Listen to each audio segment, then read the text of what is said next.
is up, everybody? Welcome back to another video. In today's video, we are back for another episode of Lions Latest, where we're going to take a look at the Lions' latest news and rumors and reports and stuff. So let's get it started. You know, I got to shout out Dose of Dion, man, because it was actually the first time I went live on YouTube.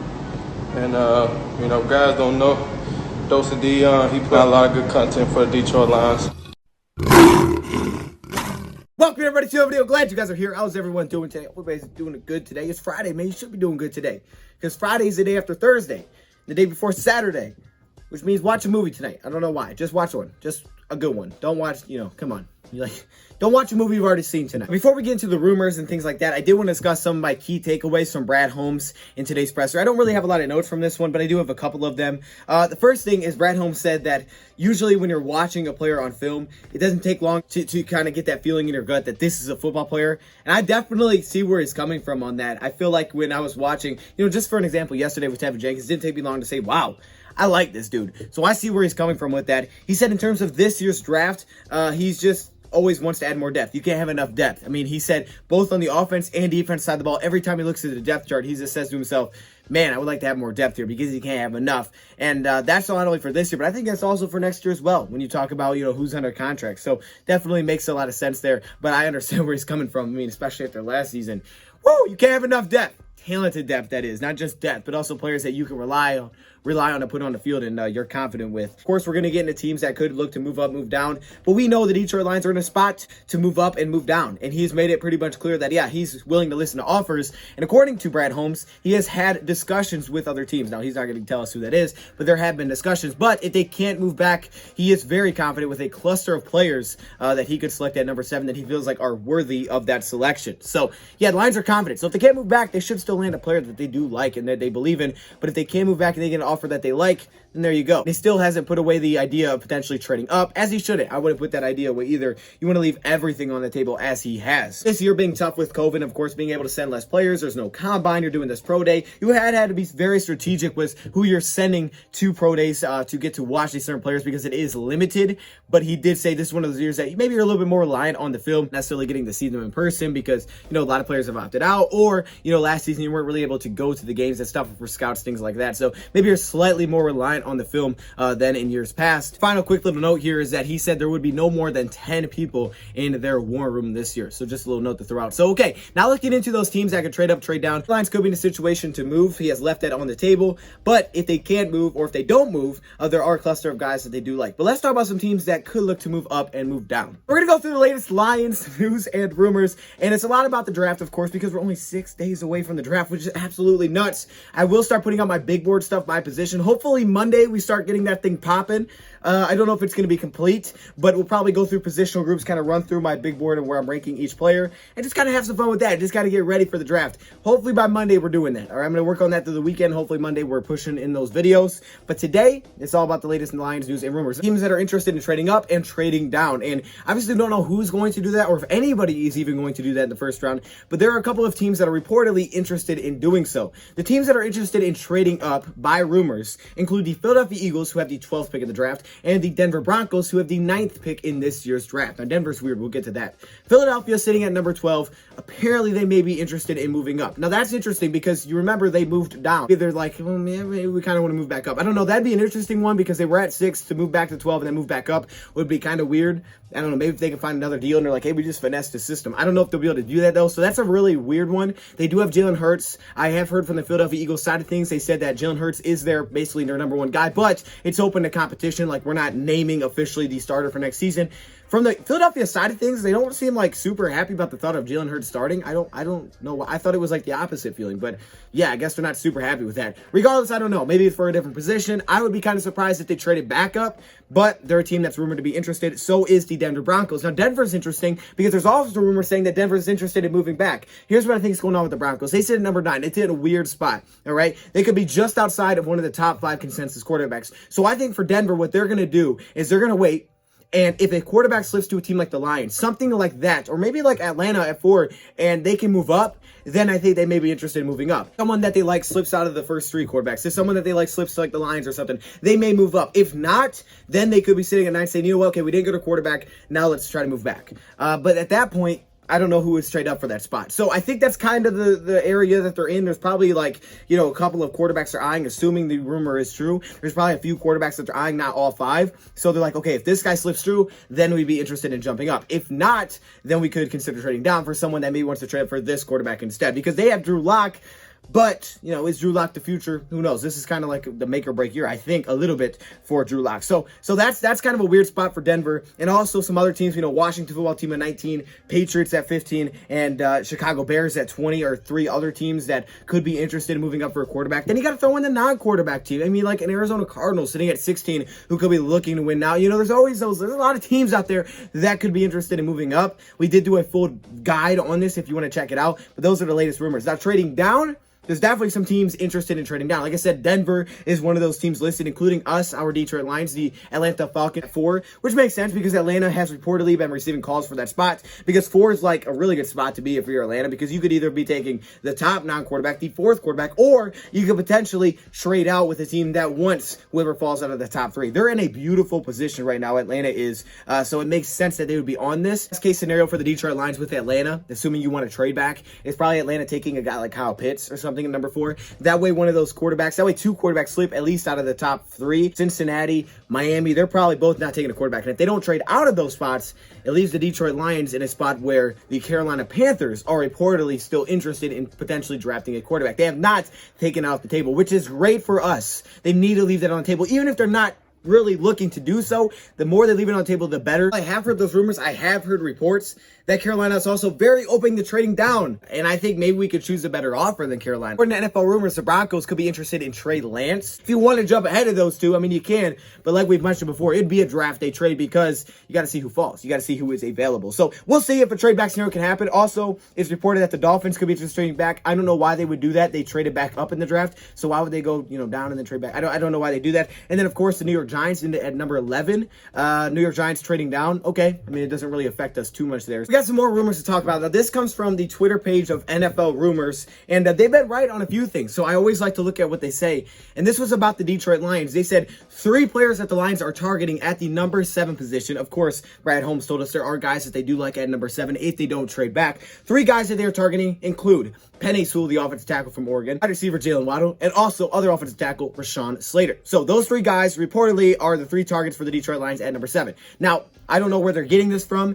I'm not sure. I think the Detroit Lions probably have a lot of players they're interested in, but these, according to NFL Rumors, are the top 3 targets for the Detroit Lions right now. Now, if they go offensive tackle, I could definitely see that happening. You know, you talk about a team like we talked about yesterday with offensive linemen. If you saw my last video, we talked about how offensive linemen usually take a big step in year 2. So it would make sense for the Lions to do that, to add depth. And if you can win the role, great. If you can't, next year you'd have your right tackle. So that's cool. So the Rams have done this before, you know, taking a high offensive lineman, really being able to solidify that offensive line for the Detroit Lions is a possibility. And of course, Dan Orlovsky thinks this is what the Lions will ultimately do, is go with an offensive line, because he also said defensive line, but the Lions are taking defensive lineman at 7. So offensive line, yeah, I mean, that's where he thinks they'll go. And then, of course, Jalen Wado. Now, Jalen Wado has been the most mocked receiver to the Detroit Lions. Talk about all 3 of these guys. We've done a Rashawn Slater video. We did a Penei Sewell video. I think we did a Penei Sewell video. I think we did. I don't know if we did. Maybe we didn't. Maybe we got to do that. And we did a Jalen Wado video with Devontae Smith and Jamar Chase, went through those 3. Quick little couple of notes on each one of these guys, starting with Penei Sewell. This guy played guard in high school, weighing 350 pounds. All right, so he definitely lost some weight when he went to Oregon. He moved to the left tackle position. He has not played the right tackle spot in college. So for the Detroit Lions, it would be a new spot for him. However, he has been working out at the right tackle position, according to Ian Rappaport. So he has been working out with teams there, understanding that, hey, there's probably some teams that might have the left tackle filled out, so they'd be asking me to go to right tackle. Now, for the Detroit Lions, this is a great opportunity to see how he looks with his footwork on the right side of the offensive line. And if he fell to a spot like 7, which there's a very good chance he doesn't anyways, but if he did, and they believe that he could transition to the right tackle spot right away, it would give the Lions an option at the right tackle position, who of course can play the left tackle spot, and also some believe that he can move to guard. His arm length is concerning, and I think honestly a reason that didn't show up a ton on his college film is some of it because of the offensive scheme that he was in. He was in a very screen-heavy offense, and it was all about movement. It was all about agility in the open space, and a 330-pounder that that can move like he can, and we saw that at his pro day, is just incredible at his age. Also throw in the factor that he's 20 years old. That's crazy. This is definitely a very talented prospect, no question about it. A lot of people believe he is the top offensive lineman in this year's draft, but I think some of the length was actually hidden because he didn't have as many true one-on-ones as some other guys, and he also didn't play against some of the top pass rushers, so his length was kind of hidden because a lot of it was open space, kind of things like that, showing his movement ability. We know that is there, but how do the Detroit Lions feel about it? Now, I'm not too worried about the length because the next guy we have then is Rashawn Slater, and Slater has a very similar arm length. Guys are two different type of tackles because, Sewell weighs like 25 more pounds than Rashawn Slater. Slater played right tackle in 2018. It wasn't his best year, but he did do it. Opted out of 2020 just like Penei Sewell also did, so we didn't get to see them last season. He believes he is the best tackle in this class. I love the confidence. He's extremely athletic. We saw him against Chase Young. We saw him against some top pass rushers and his ability to really hold up there. Now, his length does show up. His length does show up on film, and it usually shows up by him trying to really just compensate for certain things and getting out of position, and then you'll see speed rushers beat him to the inside. He was way better in 2019, in my opinion, than he was in 2018. You could see the power was way better. You could see his ability to stay connected was way better. His grip was way better. He just seemed like a much improved player at the left tackle position in 2019. I think a lot of that was him just working at it, getting better, getting stronger, and you could clearly see it on tape. 2018 wasn't bad, but he wasn't as consistent, as rock solid. He still is sort of light for the tackle position, so some people worry if he could be an actual anchor there. As a run blocker, he's not a dominant mauler. However, he's extremely athletic, and his pro day was just fantastic. So you put him at the tackle position, you're going to get a very athletic tackle that some believe also should move to the guard position. I think he can play tackle at the next level, but length has shown up from time to time. So he'll have to be really on top of his technical side of the game to make sure that, that's something that doesn't show up as often. And then, of course, you look at a guy like Jalen Wado. Waddle's the most explosive receiver probably in this class when healthy. That is the big concern with me for Jalen Wado. 5'10", 182. We put him in a receiver video if you want to check him out a little bit more. But Waddle's extremely explosive in terms of all levels, off the snap, top end speed, acceleration. He has all of that. He's extremely twitchy. Put him out there, he's just a home run threat every single time he steps on the field. However, he's shown us even more than that. He's shown us his impact all over the field. Hasn't been in tons of contested situations because usually he just has ridiculous separation. Playing in a really good offense with a lot of help around him, of course, but he still did go against the best competition. And he is fast. He's the type of player that maybe has the most upside out of all receivers in that class, just because of the things that you can't coach, and just his explosiveness is just ridiculous. He also does show blocking ability as well, just like Devontae Smith, which I like. I just think for him, it's a lot about the injury and also the fact that he is a little bit on the smaller side, not in weight, but instead in height. And it makes it for a very small window for quarterbacks to throw in, which can make it sometimes for a tougher target. And some game plans can be a little bit rougher maybe to get him involved. But really with this explosiveness, you can find ways to get him touches. And you're talking about a guy yards after catch, he's going to be really tricky for defenses. They're going to hate going against this guy. The big thing here is, though, can he be healthy? We didn't see him at the pro day. Last time we saw him, he was really hobbled against Ohio State in the national championship. Didn't finish that game. So it'll be a big question about his health. You could do it at 7, but if Lions could trade back and still land him, I think that'd be pretty darn awesome. You're talking about a lot of top receivers with Jamar Chase, Jalen Wado, and Devontae Smith. I think you could take any of those three. So if you're able to trade back and still land one of those three, that'd be a pretty awesome situation. But there are teams behind you have to worry about, specifically with the New York Giants, who of course could use another weapon, but they did get Galladay, so maybe not. And then the Philadelphia Eagles. Are the Eagles trading back up to get a quarterback? Is that why they're interested? To get a receiver? Is that why they're interested? So who knows? You never know when you move back. For me personally, when I talk about trading back and I look at these guys, I really like Tevin Jenkins. After that video, man, I love me some Tevin Jenkins. If the Lions could trade back to, the middle of the first round, maybe even further than that, and land Tevin Jenkins, I think that would be just an amazing, amazing first-round result for the Detroit Lions. I would love that. A little bit more news to touch on here with the draft, and these are two players that the Lions have met with, reportedly. One of them, running back Chris Evans from Michigan, and the other one, quarterback Peyton Ramsey out of Northwestern. Well, I just want to stop in real quick to let you guys know that if you guys are ever interested in investing in our favorite sports teams, like us as Detroit Lions fans, you guys should check out www.symbol.app.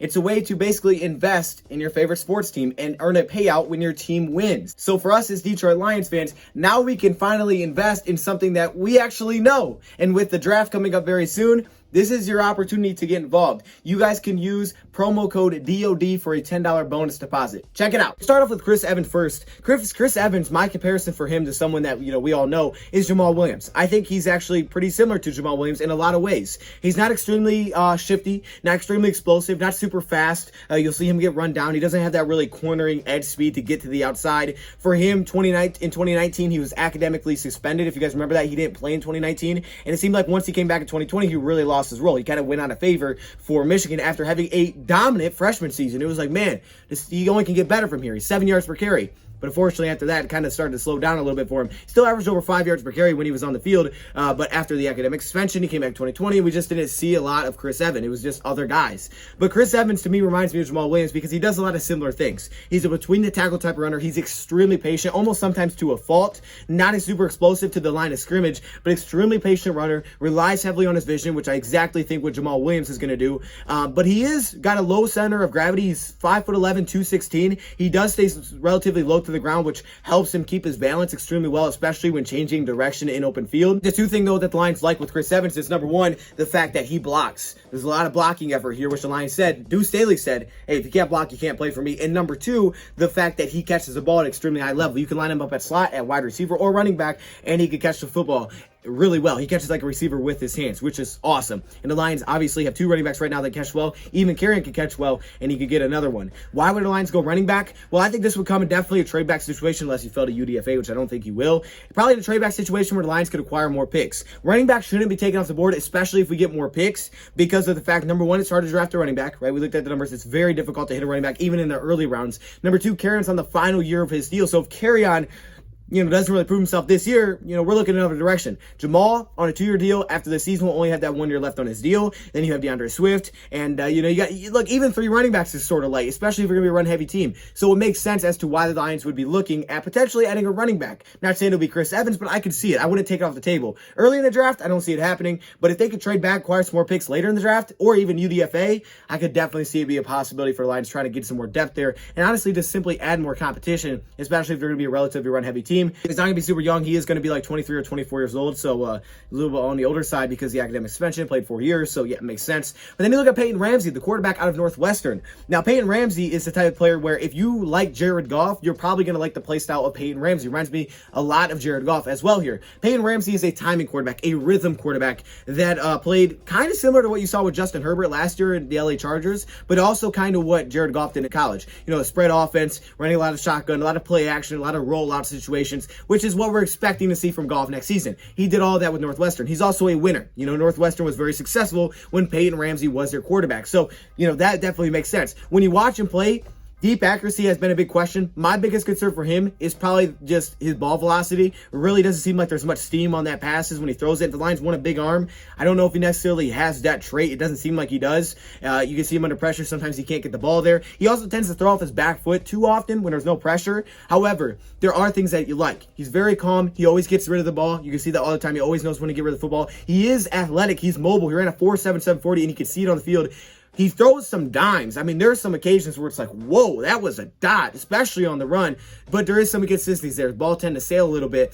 Maybe that's a little bit of a mechanical thing that he could clean up and it'd be more consistent. But he can throw some absolute dimes, especially in a timing offense on the run, out of play action. So I think all those things check boxes for the Lions. He's durable. He's a 3-time team captain. So I think the Lions like that. And he has the second highest completion percentage. Sometimes he tends to put the ball in a little bit of harm's way there. But for the most part, he knows when to get rid of the football. He doesn't hold it too long. He's known as a very smart quarterback. So I can understand why the Lions would do this. Some people don't believe he has the upside to ever be a starting quarterback. Maybe not. It would give them competition for a guy like Tim Boyle. But with the Lions draft picks not having one in 6 or 7, he's projected round 5. But still, if the Lions don't trade back and acquire more picks, I doubt they would take a quarterback at the end of the draft. But you never know. I mean, you never know. You still have David Blau. You have Boyle on the one-year deal, so I don't think they're forced into it. But if they could trade back, get more picks, then I think the Lions could say, okay, maybe we can consider now a quarterback. So I think having Tim Boyle kind of gives you that we don't have to, but if we did, we we could have more competition here. But I do like Tim Boyle if they're watching him. Tim Boyle may have some upside, and I know Packers fans did not want to lose him. And then finally, we got something from PFF here, and this is about roster rankings before the draft. PFF ranks the Detroit Lions as the 32nd roster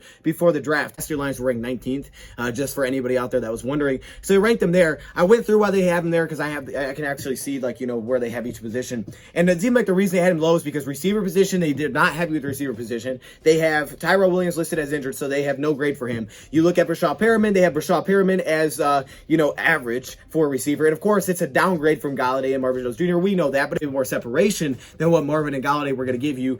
Even though Galladay and Marvin are two phenomenal receivers, we understand that. Put down a lot of our things saying that, we probably have the first pick in the draft next season. This is before the draft. They have us ranked 8th in terms of draft capital. But I do think there are things here the Lions have. First off, the Lions offensive line is ranked above average according to PFF, which made this article. So that was interesting that, we're so low. And the Detroit Lions obviously could improve that in the draft, but we're still ranked above average. And then you look at the defensive line. The defensive line is ranked pretty strong by PFF as well. Now, they use Deshaun Hand as one of our starters, even though Hand didn't play as many snaps as Nick Williams, but Deshaun Hand had a higher grade. However, I thought I'd do some math here. So I compared PFF, who wrote this article, to the Cleveland Browns, who are ranked as the number 2 best roster heading into next season. I compared defensive lines, their 4 to our 4. Our 4 starters to their 4 starters. And when you look at the PFF grades, the Browns average out to a 72.2, while the Lions average out to about a 70 even. So both good offensive lines according to PFF. So offensive line, defensive line are both good according to how they have the ratings individually. And then, of course, the quarterback position, we know it's a downgrade for Matthew Stafford, but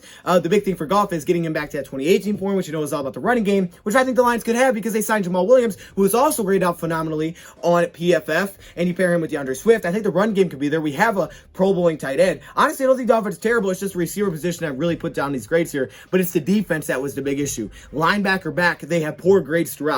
And other than Jamie Collins, they have Jelani Tavai, grade out poor. I don't even know if Tavai is going to be a starter next season based on his scheme fit, but then they have Okudah, Amani. Now, last season, they expected Okudah to be really good and step in and do good. Okudah did not step in and do really well, which is understandable, considering the circumstances. But now with that grade being so low, it pushes them down. They say they have potential there, but obviously the Detroit Lions with Amani, Okudah, Tracy Walker, Will Harris were not great last season. So I understand that part of it. The reason to be optimistic about the Lions defensively next season is that they didn't really lose. I mean, think about it. They didn't really lose any pieces from linebacker back this offseason. Made them really worse. I mean, if we're being honest, from last season to this season, right? You talk about cornerback position. Okudah and Amani are still here. But last season, heading into last year, there was more excitement about the cornerback group because you had Desmond Trufant, right? You had Jeff Okudah, the top corner, but Okudah didn't play extremely well. You had Amani Oruwariye, who was coming off a really nice showing. It's like, okay, he could take a next step. Then you had, Justin Coleman, who was playing well in the past, but didn't play that well last season. At depth there. But now after seeing the season, you saw Jeff Okudah struggle. We saw Amani not play great. I mean, he was solid. He didn't play great, though. Desmond Trufant really couldn't find the field. However, when you talk about what we lost in terms of we lost Desmond Trufant didn't play that well, and he didn't see the field that often. He was usually injured. Coleman is coming off of his worst season. I mean, if you look at it statistically alone, Corn Elder is not that bad of a replacement. Is it cheaper? Yeah, but it's not that bad of a replacement when you're talking about him compared to what Justin did last season. And same thing for Quentin Dunbar to Desmond Trufant. You can make a case Dunbar has a higher ceiling than what Desmond does, and Desmond didn't play that much last season. For Quentin Dunbar, it's just about staying healthy, coming back off of surgery, and he should be healthy.